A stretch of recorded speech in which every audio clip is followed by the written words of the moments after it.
xibaar yu wér te wóor ca tàng-tàng ba abonnez-vous pour ngeen di mën di jot suñuy vidéo.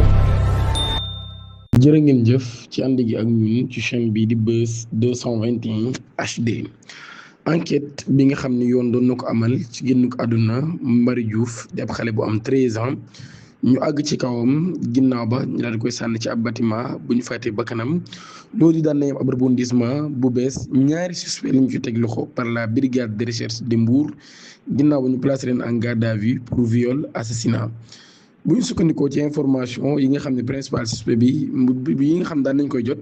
principal suspect bi mooy borom boutique bi nga xam ni fa la xale bi demoon ngir jënd ataaya. ginnaaw boobee day borom boutique bi waxoon na ni xale bi génnaat na ba dem yoonam waaye loolu yi premier élément yi li mu xam ne mooy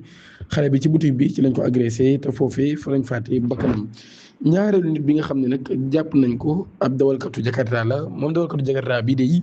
tax ñu jàpp ko ay témoignage yu mu defoon yoo xam ne wuute na ak li am lool ndax moom mi dafa xam ne ni gis na xale bi muy génn ci boutique bi waaye ginnaaw ba tamit relevé téléphone gi li mu wane mooy moom dawalkatu Jakarta bi nekkaatoon na ci bërëb boobee nga xam ni fa la xale bi fa lañ faatee bakkanu xale bi lu jiit ñu koy faat ak ginnaaw mbir mi amee tamit daan nañ ñëwaat ci yooyu la bërëb.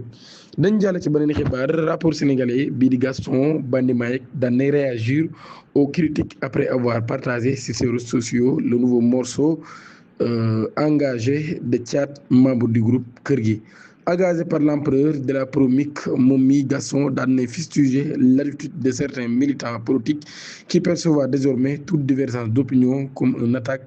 attaque personnelle. ci loolu yi mu daal di fàttali nag daal le sens premier de son engagement et de celui de ses pairs un combat citoyen pour le développement et de l'avenir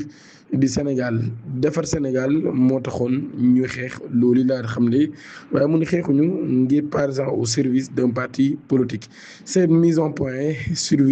survient alors que la dernière chanson de Thiat suscite de vifs débats en ligne en raison des critiques directes contre le pouvoir en place, notamment sur les questions du chômage des jeunes et de la situation économique du pays. abonné leen activé cloche de notification bi te aimé vidéo bi jërë ngeen